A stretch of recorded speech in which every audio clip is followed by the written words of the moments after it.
Hi everyone, it's Rax. The Season 28 PTR testing continues, and I've been making some of the best builds in the game. And I think the new sheriff in town is the Rasha wizard. I put it together and I started climbing to 150, and I effortlessly detonated everything, including this 150 Dream Rift that I opened.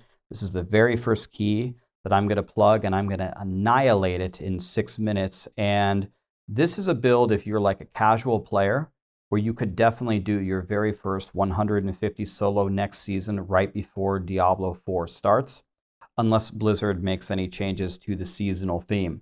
I think tomorrow I will release a video which will show you the full Season 28 feedback that I sent to Blizzard. I'm not really necessarily advocating that they nerf anything. They might need to nerf how strong the pylons are. As you're going to see, I'm spamming my potion, and I'm going to get, I think, a couple of conduits and some power pylons to just help me utterly destroy this on what's probably the best build.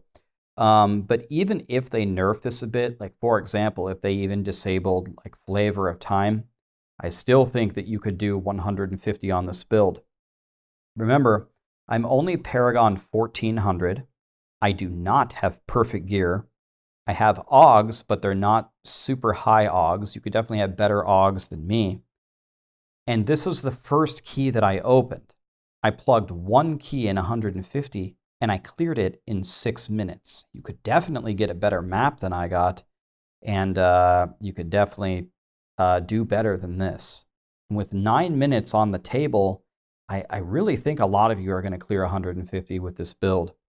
So you might be wondering, if Rasha didn't get any changes, then why is it so good now? Well, remember, all the other top builds from last season, Rasha was one of them, but there was the Wave of Light Monk, and there was the different barbarians like the Hoda Barbarian.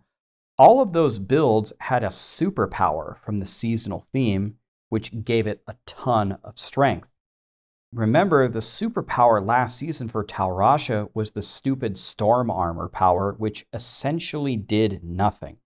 It did help you kill the Guardian a little bit faster at the end of the Rift, but the buffs that the Rasha Wizards gets this season is 1,000 times better than that, and the Rasha Wizard is already very good at killing bosses. It doesn't really need much help, and the fact that you can spawn a power pylon and just get a pink ring makes the bosses a joke. I'm going to utterly destroy the Guardian at the end here.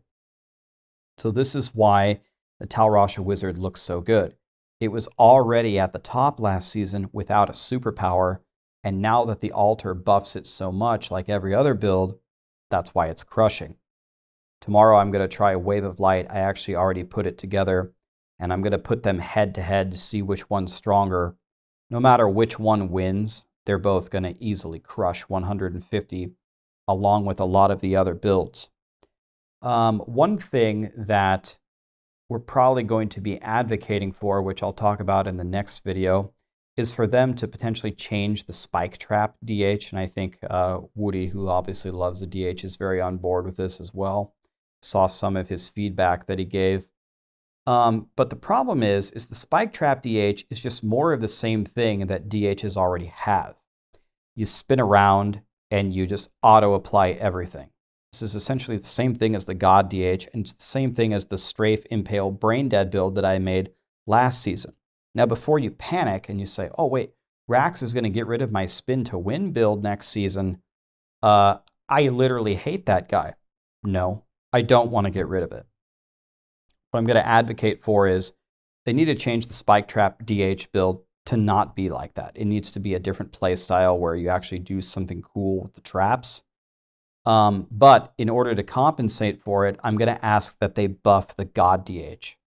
Because the God DH used to be the ultimate farming spin to win build of Doom, and then they nerfed the living crap out of it from the offhand, and it just doesn't do enough damage now. Another thing that I'm going to ask them for is to fix the stupid momentum stacks. The fact that you have to click Hungering Arrow once every second, I think, has given carpal tunnel to like 1 million DH players around the world. I think that's a fair compromise. If they buff God DH, we have a great spin to win build where we don't have to press Hungering Arrow literally 300 times a second. then we're free to get potentially an S tier build out of Spike Trap where you play it a different way. So that's what I'm going to advocate for. And one thing that I think they absolutely have to change, I'm sure you guys have heard about it, is the stupid Necro Curse. The Necro Curse can reset the potion, so potions are just, they're just spamming conduits everywhere and clearing stuff. It's just way too strong. Blizzard's got to get rid of that. So that's another thing that I'll advocate for. Don't get me wrong. Even if they get rid of that curse, Necros are going to be crazy good. They're still going to clear 150 no problem easily. But the potion reset is just way too much. It's way too much with the current iteration of the altar. That has to change. Otherwise, Necros are just going to win everything and just to crush everything from one stupid curse, and nobody wants that. Look at this boss, by the way. There's 150 Guardian. Look at the boss's health. It's just literally getting melted. This Tal Rasha wizard is godly. I mean, it's just a godly build. I'm standing close enough to get my conduit on the boss, which I still have, and I have a power and a shield. He can't even hit me. But I'm also trying to get a little bit away from my Zays. All we have to say to Infernal Maiden is sayonara, and this build is absolutely godly, you guys. It's ridiculous.